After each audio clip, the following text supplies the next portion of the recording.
Hi, Miss Henley. My name is Ethan Russell. We are a group of Marshall High School students dedicated to exploring and documenting the rich experiences of individuals in Marshall, Missouri. Our mission is to preserve, share, and celebrate the rich history of Saline County through the lens of its students. By researching, documenting, and showcasing key events, figures, and milestones, we aim to deepen community pride and understanding. Through our work, we strive to connect the past to the present, fostering a sense of heritage and inspiring future generations to appreciate and contribute to the county's ongoing story. By sharing your experiences, you can help us preserve the unique history and culture of Marshall for future generations. Let's get started.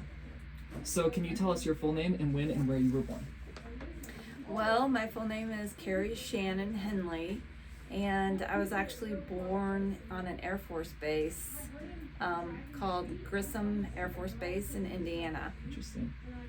Okay. How long have you lived here? Saline County in general, or just in Marshall? Just Saline County in general, I'd say. Well, when my dad, he was on the highway patrol, he actually got stationed at Saline County. So the county seat was Marshall, and initially we were supposed to move to Marshall, but then they said we would like to have a highway patrolman in Sweet Springs. So it was around 1985 that he got transferred, and we ended up living in Sweet Springs since 1985. Since then, it's been on and off since I got married. We left and went to Texas and Louisiana for a little bit. So we came back around let's see, what year is this right now? 1995. So we've been here for a few years. Yeah, interesting. Okay. So what was your childhood like when you were growing up in the area?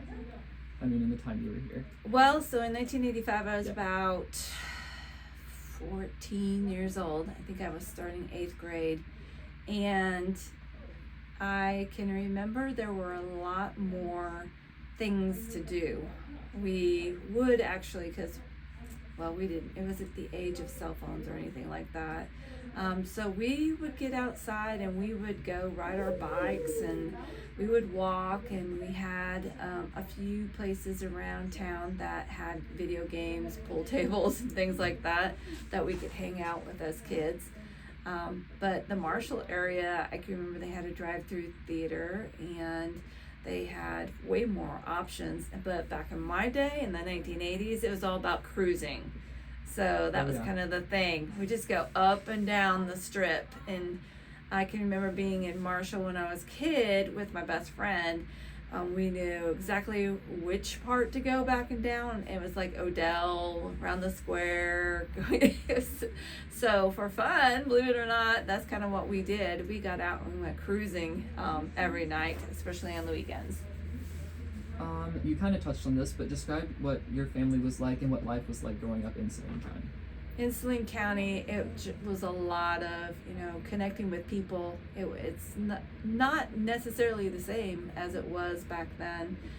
Don't know if you guys do any kind of cruising or anything, but it was pretty laid back. Our 80s music, just riding around with the windows down. And I remember there used to be a store that's now been torn down recently. It was kind of like a little strip mall near where Dairy Queen is at, and some people would just go park in that drive-through in that little parking lot, and we would all meet up and be like, "Hey, you ready to go cruising?" And it's just like hanging around your friends. Okay, and along with what you did, what kind of jobs did you have? So other than just babysitting for friends and little kids or something, I more or less, my very first job in Sweet Springs, there was a factory called Rivals, and they made crock pots and heaters. And so my very first official job, where I had to pay taxes and all that, was working there. They were great with high school kids. After school, they had like a 4 to 8 shift every day, Monday through Friday. And so Ethan, you might really get upset when you hear this. I was getting paid $3 and a penny an hour. Oh my goodness. So I was making about, $50 a week. But that back then was a lot of money. Oh yeah. Okay. So what schools did you attend, and what was school like when you were younger? So well, I'll just tell you that I moved around a lot because I was kind of what they would call an Air Force brat. Like my father was in the Air Force, so I've lived in England, Indiana, Oklahoma, Illinois, and then he ended up bringing us here in Missouri when I was pretty young. I think I was about in first grade. So we ended up moving to a lot of different places in Missouri too.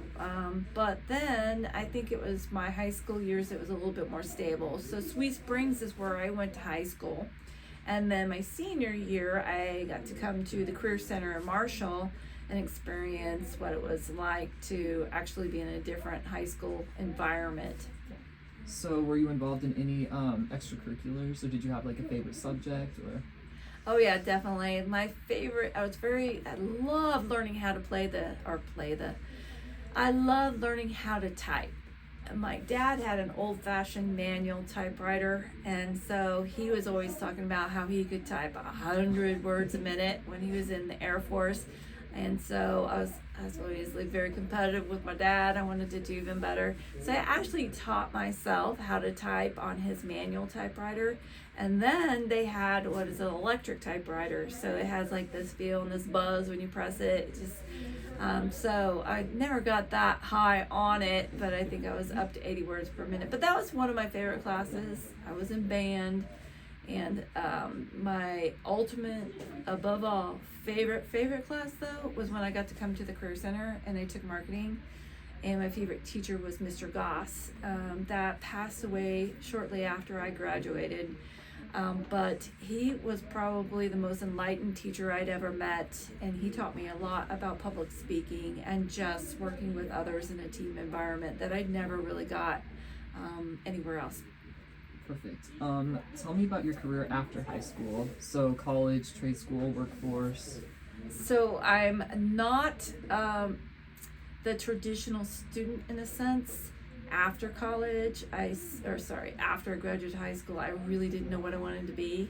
I had all these visions. Oh, maybe I want to be a DJ. Maybe I want to be a photographer and travel the world and work for National Geographic. But for me, it probably really wasn't a reasonable affordable dream. I don't know, but it ended up being, it was 10 years after I graduated high school that I finally thought, okay, what do I really want to go to school for? So I ended up working at Interstate Studios for a little while, and then I thought, okay, what if I went into administration work of some kind?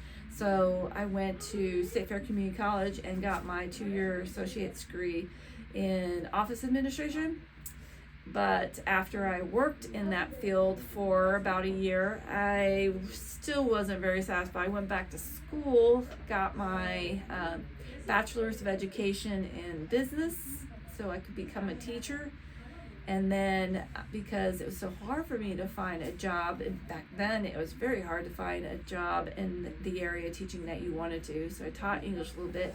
And then I got my master's degree in education administration. So I've got 3 different degrees right now. And so I've pretty much dabbled in everything. I was an English teacher for a little bit, business teacher, and now I'm a marketing teacher. So I think I'm where I really want to be right now, but you never know. Yeah, that's interesting. So can you tell me a little bit about your family after high school, or just like when you were in college or after that? Well, like I said, it really was one of those situations where I was delayed on everything. I ended up, though, getting married about a year after I graduated high school, and my husband joined the Army, and so we were in Louisiana and then Texas. And then about 6 years later, along came my 2 sons. So they actually are, between my husband and I, they literally got to go in Marshall from beginning to the end. So we wanted that for them because he too was in the Army and did a lot of traveling. So you just don't realize what it's really like just to be able to be stable and to be in one school and make those connections as you grow up. I was fortunate enough that everywhere I went, I did make friends, but I always missed that, and so did my husband, that opportunity to make lifelong friends and be able to be like, hey, do you remember what it was like in kindergarten by the time you graduated as a senior? So I think that I really am glad that we were able to provide that for them. Are there any businesses, buildings, or landmarks that used to be here but aren't anymore? That's a good question. There's a lot, actually. We had multiple grocery stores, and Marshall was huge in its day. Even Sweet Springs, there was a drugstore called Witsits, and I can remember going down there and getting comic books. I just like went a couple blocks down the street and had the opportunity. And then here in Marshall, instead of going all the way to Sedalia, we would literally just come to Marshall and we go to Maurice's and J.C. Penney's, and they're along the square. I was just trying to think of all the businesses that we used to have that we don't have anymore. One of my favorite businesses was the Hallmark store. You know, you just go in there and you look at all the cool little items and knickknacks that they had. And so I think, you know, now we have a kind of a different situation in that whole setup around the square. We don't have as many stores for sure. And then they have had to tear down so many buildings because of just deterioration in the bricks and the mortar. So it always kind of saddens me to hear about another wind or storm knocking over a building down the square, because it used to be full of different little mom and pop shops and things that people could go walk to and just kind of enjoy. Okay, what are some distinct memories you have of pop culture? So this could be music, TV, sports, or anything. Okay, for me, pop culture was in the 80s. So I'm sure anyone who hears this right now who grew up in my decade pretty much knows what I'm talking about. There was really not a lot of TV to watch, and so MTV was pretty much the pop culture. I probably had every single artist memorized. And I could tell you what song, when it came out, what year it was. So music was a big factor. The type of clothing we wore, you know, you wore either Wranglers or you wore Jordache or you wore Levi's shoes, Nikes, or there was a store called Payless, and I can remember if you couldn't afford the more expensive school shoes, it was the Payless store, buy one get one, those BOGO stores. Sales that they would have anyway. I just can remember there was a lot more where you knew what everybody liked and you knew where to go to get it, and there wasn't a lot of, you know, I would say like diversity when it came to pop culture. Everybody pretty much liked the same stuff. Oh, did you hear that new song? Yeah, it's the U2 song. You know, it's just like one of those things. We all knew the bands and we all knew the music. So do you have any accomplishments you're proud of, like just notable accomplishments throughout your life? Or I'm probably figuring out what I finally wanted to do in life, because it took me so many different careers and dabbling in retail and restaurants and going to, unfortunately, you know, I don't say that I regret anything that ever happened in my life. I feel like I've learned from them, and everything is accumulated into where I am and who I am right now, and things are meant to be sometimes. So I'm happy, and I'm very pleased with the fact that I now have a position within the community that helps me give back and to help the community. But not only that, I can teach others how to do that as well and make community connections. But the one thing about that is I never really had that opportunity when I was growing up, and I would have liked that opportunity to really be able to reach out and be like, oh, where can I volunteer to help my community? And our community truly does need that. Perfect. So this is kind of a broad question, and you kind of touched on this already, but how's the community changed over the years? I would say mostly the lack of business, and I think that there's a big heart, particularly in Marshall, that I've seen. People try really hard to make things happen for our town, and I truly appreciate that. But it just seems like, for me, what I've noticed is just a lot of things that are being lost And as you were asking me earlier, what landmarks are not here anymore, there's just so many. Okay, what were some of the biggest events that happened specifically in this town during your lifetime? Well, okay, some of the biggest events in this town, I can remember I was working as the secretary to the president of Missouri Valley College, and one day I'm sitting there, I'm always answering the phones, fielding, and my husband calls me, and I'm sitting there at my desk, and I'm like, what is he calling me to work for? And he said, you need to tell your boss to turn on the TV. And so I was like, what's going on? And he said, I think America's being attacked. So this was 9/11, and it just literally shocked me, him on that phone, listening to him and his panic. He was telling me there was a plane that had hit a New York tower, and there had been a second one. And it absolutely was probably one of the, in my time, one of the most traumatizing days that I have ever experienced as a country, thinking that our country was being attacked, and it was. And I remember the questions being fielded is, are we being attacked by the Russians? You know, there was all this speculation as to what was going on, because we just couldn't understand the gravity of the situation and why and who. And so I can remember having to tell my boss that we need to turn the TV on, and the look on his face, like, he was like, why would we need to turn the TV on? And so I remember walking up to the TV and turning it on for him, and we just stood there and just shock. So how do we pivot from that? How do we deal with that? And that day was all about, what do we do? How do we move on from here? I remember when it was happening, about an hour or two after it happened, because they thought that we were being declared war on. They literally were saying they have shot up gas prices. It's like back then it was around $1.15, $1.16. All of a sudden gas prices were getting calls, go to get the gas now. It's shot up to $4. Well, now, you know, we've had it that back then, everybody's like, oh my goodness, we're gonna run out of gas. So there was just so many different stages of that day that was so impactful to my life, and just seeing how we dealt with it and the shock and awe of it. So what is some advice you would give to young people that are growing up in this town today?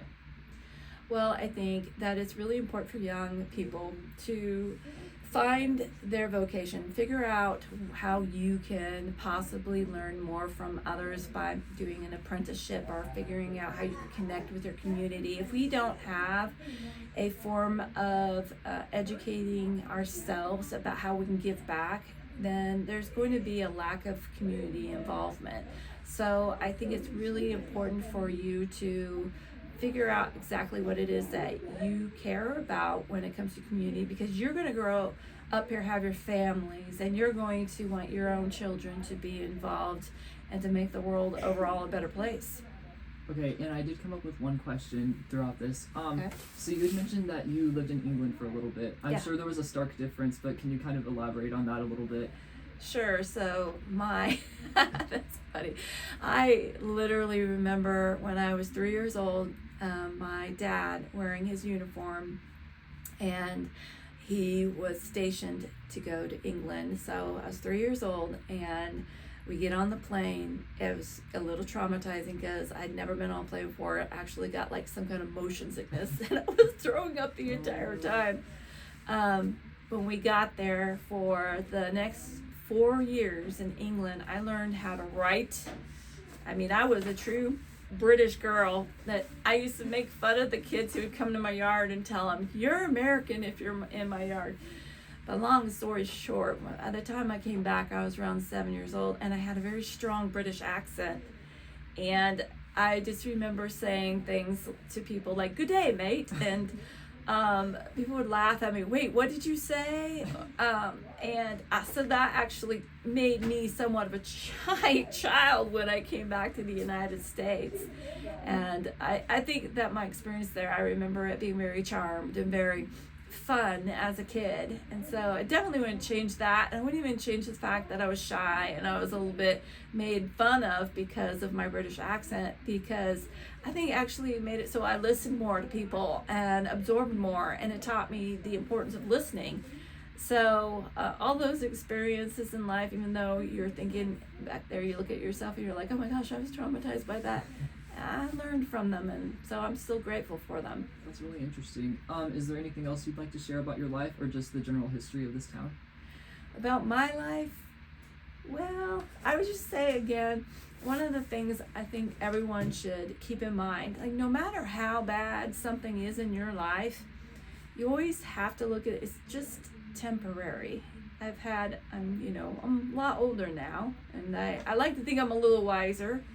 You're going to have your ups and downs. You have to have the downs in order to appreciate the ups. So really, I would just say that for my life, I think I've tried to always learn a lesson from it and try to put it to a good perspective later and think about what was the lesson I learned from that. Either how can I avoid it, or how can I teach myself in general how this was a good thing and not a bad thing. So I think I am a somewhat positive person. There's just so much negativity in the world, and I think it's really important for us all to think about how we can make it a more positive world. Okay, I think that's all I have. If you don't have anything else, thank you so much for doing this interview with me. You're welcome, Ethan.